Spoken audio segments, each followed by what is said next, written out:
Hello YouTube, Liverpool fan in Japan here, the Miyazaki Mansai. Yesterday, breaking news. David Ornstein of The Athletic, Pornstein, Orny Bomber, Orny. He dropped the announcement that Ruben Amorim, is apparently not the preferred Liverpool candidate to succeed Jurgen Klopp. Now, many people have said, okay, Amorim's ruled out. What shall we do? And horde mentality is actually really fascinating. I wouldn't call it kind of sheep behavior, but basically, how much do you actually know about Ruben Amorim apart from kind of watching highlight reels of sporting and content creation videos? Because ultimately, I guess people need something to grasp on, because with the news of Xabi Alonso, who would have been a preferred candidate, especially because of his links and ties to Liverpool. Take a step back here now. There's been so many wild takes, whether it's Reddit, whether it's football forums, whether it's Discord, even fellow content creators. I've heard fellow Liverpool content creators, rival content creators as well, absolutely waffling on with no substance in abundance. And if you know anything, this channel here is substance in abundance. So let's get into it. Okay, ultimately, I think because Liverpool have never really gone after that top caliber of player, that top caliber of manager. We don't go for the Mourinho, we don't go for the Ancelotti, the Guardiola, the established big name coaches, right? We go for the up and coming rising stars. We've done that with managers, we've done that with players. Liverpool have always really wanted that benchmark player, that rising young wonder kind, that wonder kid coming up. Like, I remember when we were linked to Sean Wright Phillips, right? Back in the day, Damien Duff, a young Cristiano Ronaldo, Sergio Kun Aguero, who's a Liverpool fan, linked to all of these high caliber superstar players, right? Only to have them snatched away. Surely, right, we're going to get that new promising, attractive, enticing coach. There's never a world where Ruben Amorim rejects a Liverpool for a West Ham. And also, Liverpool's head offices are in London as well. Take that for what you will, but actually he's coming over for flights, for talks with West Ham, right? If Ruben Amorim goes to West Ham is because the Liverpool job was never an offer. And actually, this is an interesting fact as well. The fact that when Liverpool was brought up to him in the press conference is a very spiky retort. He mentioned, I've never held talks with Liverpool. I'm not in the running. I'm focused on sporting. Very blunt, very sharp. He didn't want to talk about it anymore. Does that mean that he had conversations previously, or there was no conversations to begin with because Liverpool didn't extend the hand? Similarly with Xabi Alonso, we started the process to analyse his competency for that role, but how do you know that the olive branch was actually extended and actually offered to him, and whether Alonso even had the Liverpool role within the palm of his hands or through the agents' discussions? Maybe never progressed to that stage, and with the options left, perhaps Bayern Munich or staying at Leverkusen, he's just played his hand already and said, actually, I'm happy at Leverkusen. Let's rule out the Liverpool options and let's give him the respect and the time to find the appropriate manager, because perhaps they may even extended the olive branch to Xabi Alonso. It's all media kerfuffle at the moment.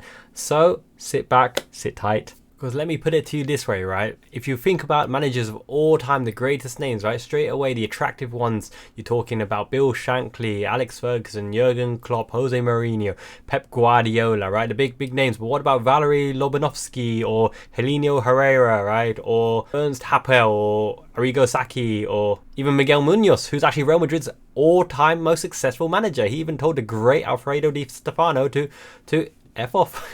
So, yeah, it's not always the biggest names, the most attractive names, the one that you want to cling on to show some hope for the next generation. Sometimes the manager is there in the waiting to write their own chapter and write their own story. Give them a chance. As I mentioned, Liverpool are pretty good at identifying targets, and lately we've been really on a home run on the recruitment front. It's probably more of a memo for the younger generation here. I'm of the old age. I'm a dinosaur with the eye bags and the dad bod. But one thing that I can say is make sure you do trust Liverpool, support Liverpool. Edwards will get it right. He has the remit to make sure that he makes the key decision to get Liverpool's next manager, and it won't be influenced by romance, and it won't be influenced by the media. It will be influenced by weighing up all of the component parts and making sure it's a perfect fit to succeed Jurgen Klopp. And by saying that, the new manager, to be successful, does not have to be of the new generation to achieve something, from the start of their career, the next stepping stone, not a stepping stone, but the next logical leap from their existing place. It doesn't have to be a young gun, to be honest. Young wonder kind, that wonder kid coming up, the new generation of manager coming in, right? We've always had attachment then. Those that have specific attachment, we feel a little bit entitled to kind of grasp them. And with Alonso ruled out, we had to jump to the next one who's really on the cusp of achieving something great. So Amorim with Sporting Club fits the agenda, right? bringing Sporting to prominence, a young manager, great new tactical innovation, looks really, really fit for the part. But how much do you really, really want Ruben Amorim? How much do you really know about Amorim? If you go back 6 months before Jurgen Klopp announced he was actually leaving, how much attachment do you hold to Ruben Amorim? Sure, the romance and attachment is there to Xabi Alonso, but actually Ruben Amorim is just something that we've kind of latched onto because of the fact that Xabi Alonso has ruled himself out and he's the next most attractive, seductive, enticing option, right? But actually, if you put yourself in Michael Edwards' shoes, okay, so you look at data-driven approach, and basically what the metrics and statistics say. You don't even care about names. You've got candidate A, candidate B, and candidate C, and ultimately with the working models and algorithms in play here, what you do is you identify the one with the likeliest chance to succeed within the realms of possibility of bringing them in, being able to afford them, bring them in, the likelihood of bringing them in, and them coming here and hitting the ground running and making the most of what they have in terms of infrastructure. Michael Edwards, Richard Hughes, AXA Training Academy, the players on show, Anfield, all that kind of stuff, right? So take away romance, take away even visual attractiveness, take away philosophies and styles of football. Ultimately, let's look at the facts and what we have to deal with here. Now, at this stage, I actually do believe there's enough clues, enough hints, notwithstanding that Ruben Amorim is actually still the bookie's favourite to get the job, by the way, to accurately predict who is likely to be the next Liverpool manager. And I'm going to tell you all of the facts, all of the reasons why I think all the clues point to a specific type of appointment, and only certain managers fit that mold, especially because when you look at Michael Edwards' remit, Richard Hughes' remit, the connections and what they're looking for to succeed from Jurgen Klopp, you see the overall package from what Liverpool have at the moment, and then you're going to hand over the keys to the kingdom to a specific manager to lead the way, to be your global figurehead with everything that Liverpool have at the moment aligned with the philosophy and the coaching ability of the manager coming in. It needs to be a perfect, harmonious fusion to make sure that we have every chance to succeed next season and going forwards as well. So I think there are enough signs there, and especially with Alonso having ruled himself out, to understand who, or at least whom, are the only possible candidates to be considered. And one name really, really stands out as almost a perfect candidate in this regard. And I will be making a prediction, by the way, so you can hold me to it. So make sure to keep watching. And some of the key attributes have led me to make my decision who I think potentially will be the next Liverpool manager. They have to be really familiar with the youth setup and bringing youth players through, showing faith in youth players, because Liverpool's youth setup is one of the best in the world right now, where we have talent after talent in all layers of that academy. The AXA training ground, the youngsters training with the first 11, Connor Bradley breaking through, Trent Alexander-Arnold breaking through, getting debut after debut for the youngsters this season. Jadon Dans, Kumas, Ben Doak is well established already. Cade Gordon, Bajcetic looks like a world beater in the making. We've got so much abundance of rising talent coming through. The new coach has to be able to utilise them, be willing to utilise them, and understand that with the transfers coming in as well, working with the hierarchy, with Richard Hughes, with Michael Edwards, to get the key players in, they have to be all aligned in the way of working and making decisions together. So they have to fit into that kind of framework of working. They have to know and understand Liverpool's place in history, as well as at the pinnacle of European competitions. Know that it's unacceptable to give up any game like a Hodgson, for example. Understand that you have to have respect for everything that's been there before, right? The legends of the game, the charity matches, Hillsborough, Hazel, all the historic events as well. But play with a certain pizzazz to make sure that the fans get on your side. Show that you really, really have tactical new and innovation to stamp your authority in your style. Not a yes man, not trying to be a Klopp number 2. Really being flexible and getting the players to buy into your philosophy. You have to be a great manager, have to be very, very good in front of the media as well. You are the figurehead and representative of Liverpool FC. This is someone who's going to be here for the long term. Liverpool have never tried to make a short-term appointment, unless it's an interim to try to get Alonso in place next season. If there's a verbal agreement, that'd be great. This is going to be someone who's here, and if they're successful, they're going to be backed with the budget, backed with contract renewals, backed with players, backed with everything that they could ever ask for. Increase budget of transfers, wages, infrastructure, whatever they need to be successful. I am sure FSG, Michael Edwards and Richard Hughes will hand it on a platter, because this guy needs to hit the ground running.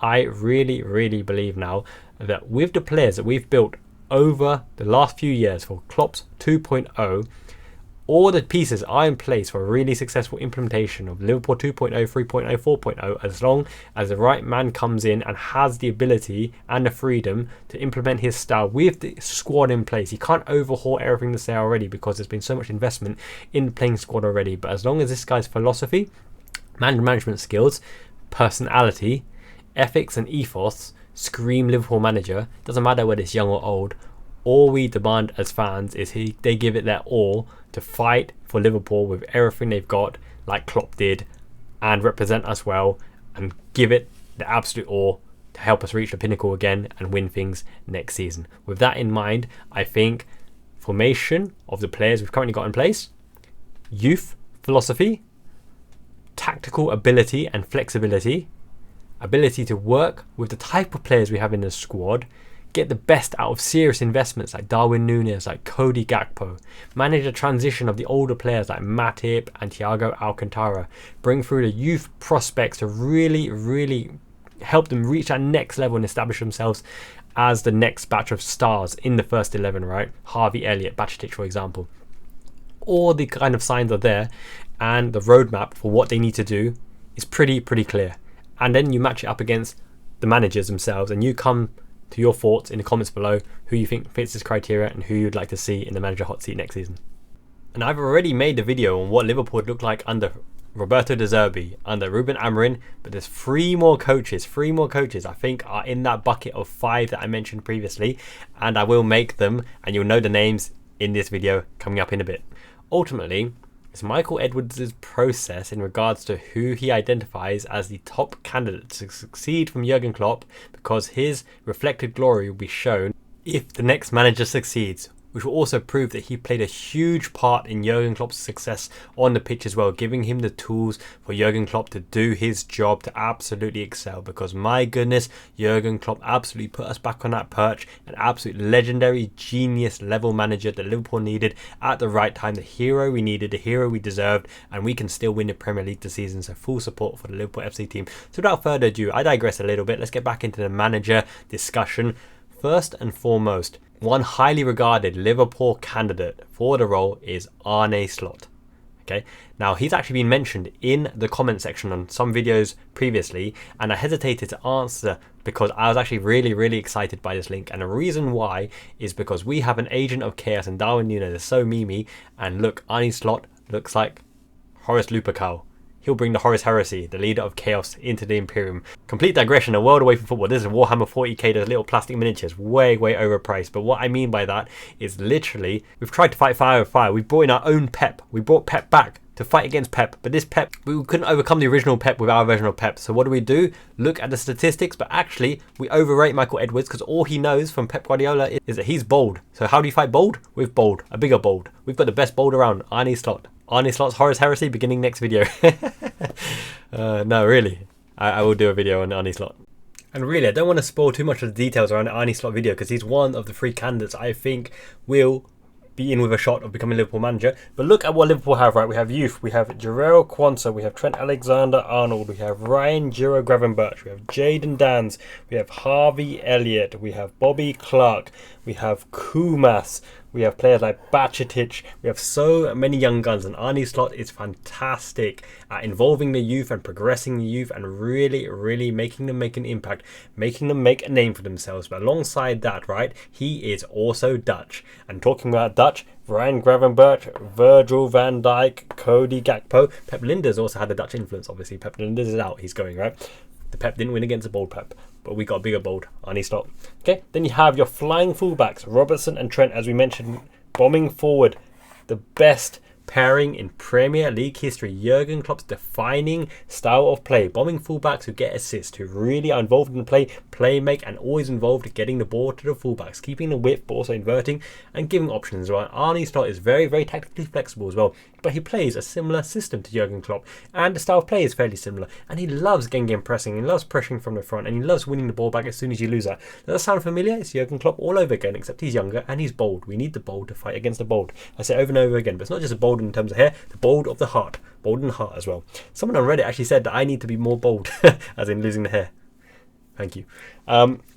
Yeah, So ultimately, that free-flowing Dutch style of football is very, very attractive, and he really, really likes fast, aggressive players. That's a Darwin Núñez every single day. A Darwin Núñez. But you look at the strength of the squad, right? Even from left, from Scanlon to Owen Beck to the right-hand side, right, with Connor Bradley bombing up and down as well. Alisson Becker is a mainstay here. Matip will probably leave for Pastors New, but you have Konate going into the midfield as well. You have so many options in the front line as well. Dominic Szoboszlai, I imagine, will really reinvent himself in the attacking midfield slot because he really needs it. Diogo Jota is able to penetrate on both sides and shoot across goal. Arne Slot loves a versatile forward any given day. Lucho Diaz can play either wing. Where did I leave Mo Salah? Question mark. Mo Salah, big question mark in Arne Slot's tactical formation in Liverpool. However, that being said, frees up a lot of wages. We have some big earners. Van Dijk should be settled and sorted, especially if Arne Slot comes in. Van Dijk will definitely stay.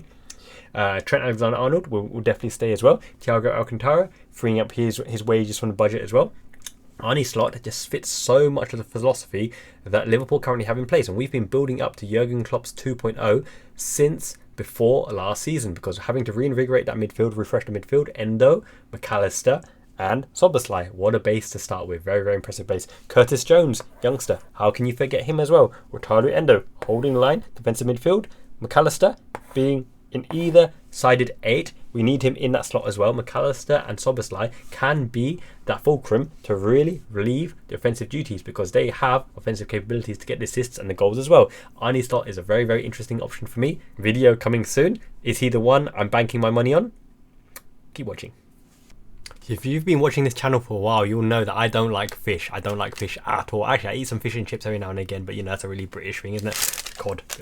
But this is actually white taiyaki. Taiyaki is like a fluffy kind of pancake thing. I bought this from convenience store 7-Eleven, and what's in here is some kind of chocolate custardy goodness. Now, I don't usually eat fish. This type of fish is okay. There's nothing to do with fish. It's actually a pastry. Got a sweet tooth.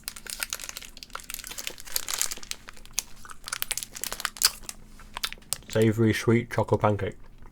And the next pick is properly fishy. Okay, now hear me out on this one, right? This is an unofficial pick out of the 3. This is not one of the 3, but I'm going to put the name out there. The special one, Jose Mourinho. F it, let's get Jose Mourinho in the Anfield hot seat. Mourinho at Liverpool. This is a different alternative timeline, a different dimension. But you know what? In some ways, it kind of makes sense somewhat. Hear me out.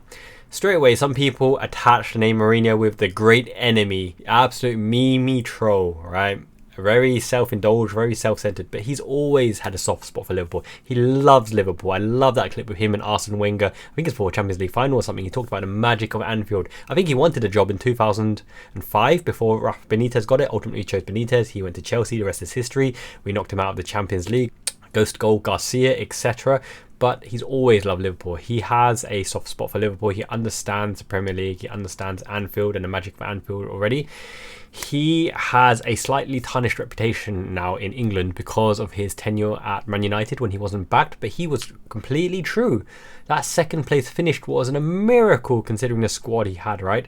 And also, he's got big pull and big gravitas for big name players as well. He needs to be backed. If you go with a Mourinho, you need to back him and give him the resources to do his job. He can work in the infrastructure. And don't think that he's always boring and defensive minded and compact as well. He knows how to work with wingers. He's one of the first inverted the wingers. Arjen Robben cutting in, Joe Cole from the left hand side cutting in, Damien Duff, Sean Wright Phillips playing with a point man, Didier Drogba, right? He is pretty well versed in different styles, different myriads of tactics. Him at Real Madrid with that Ronaldo setup, Ronaldo scored goal after goal after goal. You can't say a team is particularly boring when you score so many goals, right, and are so effective at cutting through the opposition while being defensively solid. He is a great cup manager. He knows how to win the Europa League. He knows how to win the Champions League. He won a European Cup with Roma as well.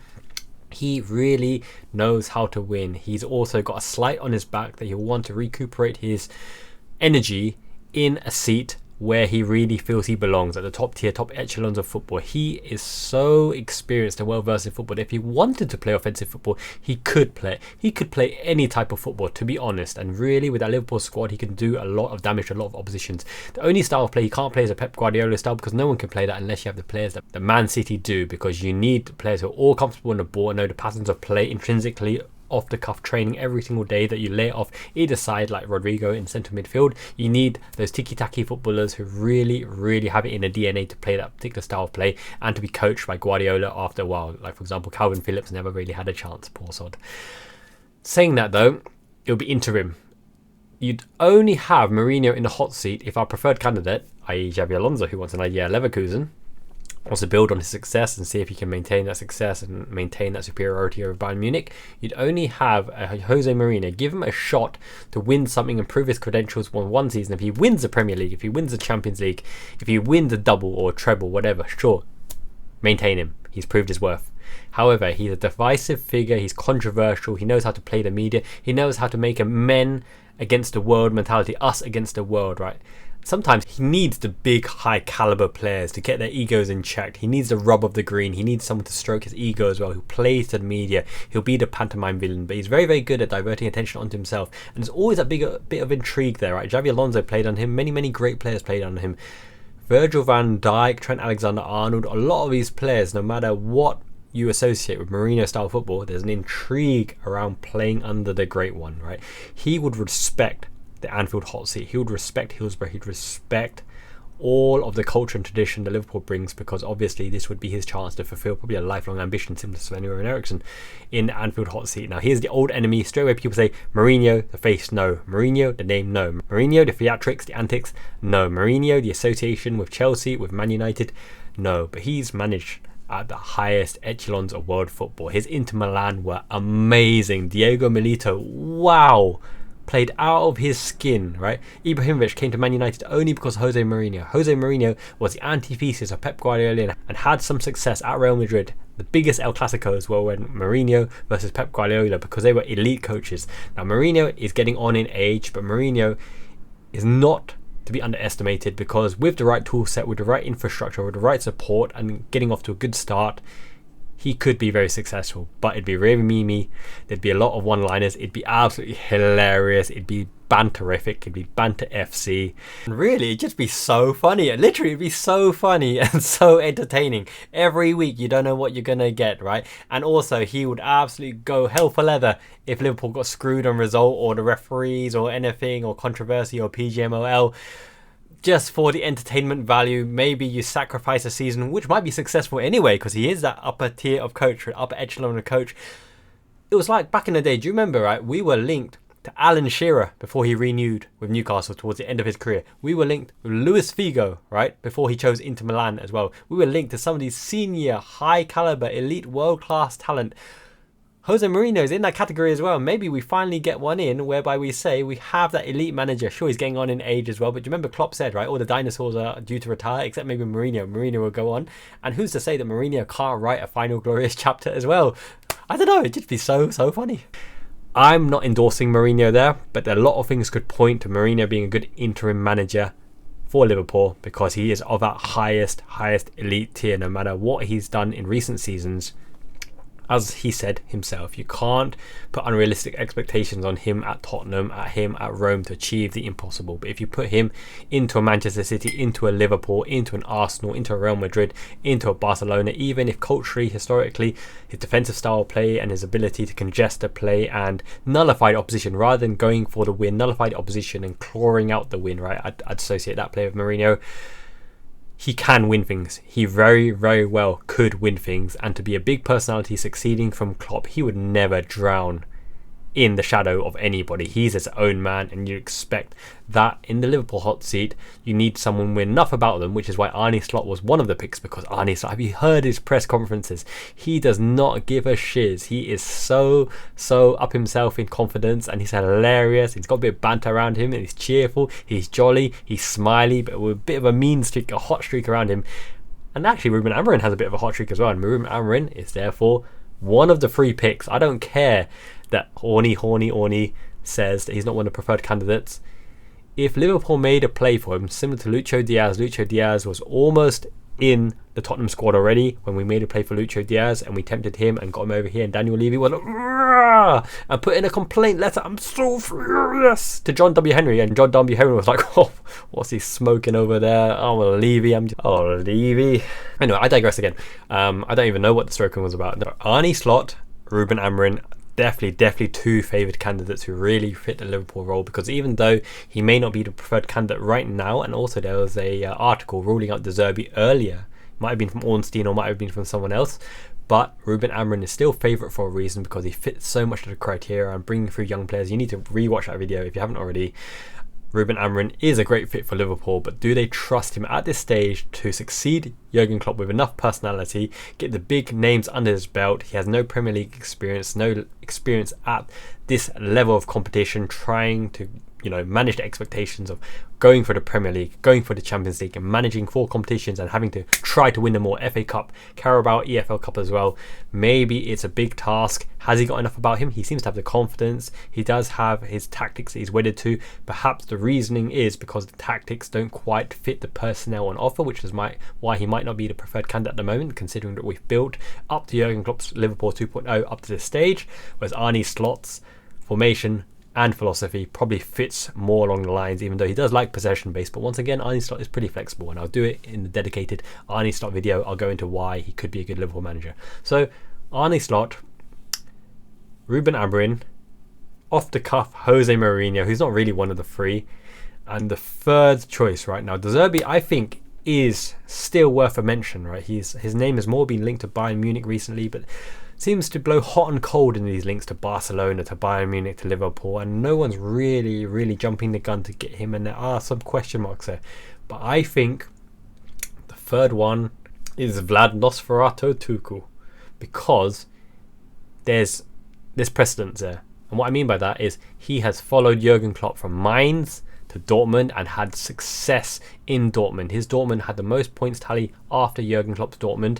He was one of the most successful managers in PSG's history. He is an upper tier elite manager, and no matter what you say about his personality and how he rubs people the wrong way, and how him and Mourinho eventually will cause conflict with the board and internally, Liverpool is different. It's a different beast, because Liverpool is a family-run club that really has that cultural feel and really supports the manager and really gives them what they need, really hand over the shoulder mates with the upper tier of the FSG boardroom, Michael Edwards, Richard Hughes. If they handpicked you, they're going to give you the resources to succeed, and I think there will be a budget there this summer, which is why I also made a video that this transfer window I think is going to be the most successful and exciting transfer window for a long time, because new manager, new players, very exciting. Contract renewals, ins and outs, it's going to be very exciting indeed.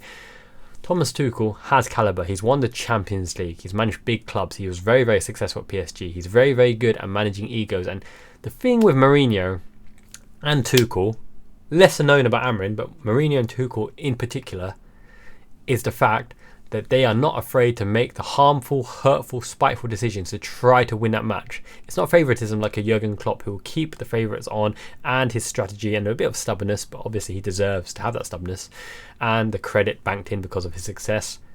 Because Jurgen Klopp will keep those players on even if they're not fulfilling the function. Tomas Tuchel and Mourinho will hook them off at half-time. He'll hook them off even before half-time to try to win that particular game. So without making the video too long, I'll do a dedicated video on Arne Slot's Liverpool, what it looked like, what kind of transfers would come in, what formations we would play, how we'd play against particular oppositions. I'll do a short video on Jose Mourinho, because I don't think he is as credible as the other 3, unless we somehow have a verbal hidden agreement with Xabi Alonso after one season at Leverkusen. Unlikely, but stranger things have happened. And then I'll do a video on Tomas Tuchel's Liverpool as well, which would be very odd. It'd be odd to see him there, but in terms of metrics, kind of fits better than Frank. You can rule out off-the-cuff options like Thiago Motta, who'll probably go to Juve. Zinedine Zidane doesn't speak English. Out of the 3 choices, Ruben Amorim, Arne Slot and Tomas Tuchel, all things considered, and the way the metrics point, and in terms of Liverpool's likely key attributes for hiring a manager, I think the next Liverpool manager will be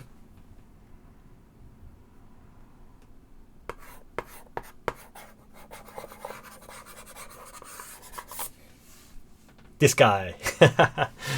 Yeah. And let me know in the comments below as well who you think will be the next Liverpool manager. This is my prediction, and I'll unmask it soon enough. Miyazaki man, Ichiban, Janet.